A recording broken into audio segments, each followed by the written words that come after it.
থেকে আমি এই ধরনের প্রশ্ন অনেক ফেস করি যে বিয়ে করছি না কেন, আমার বিয়ে করে ফেলা উচিত। আমাদের ফ্যামিলিতে মেয়েরা কাজ করে না, আমার শ্বশুরবাড়ির ফ্যামিলিতে মেয়েরা কাজ করে না, ওরা অনেক হাইলি এডুকেটেড হয় কিন্তু কাজ করে। প্রতারণা আর নাসিমা আক্তার নিশা যেন একই বৃন্তের দুটি কুসুম।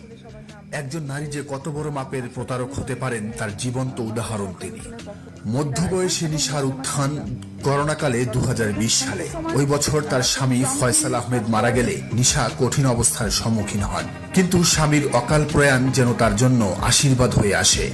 সরকারের উচ্চ পর্যায়ের ক্ষমতাবানদের সাথে অবৈধ সম্পর্কে জড়িয়ে কোটি কোটি টাকার মালিক বনে যান অতি সাধারণ মধ্যবিত্ত এই নারী।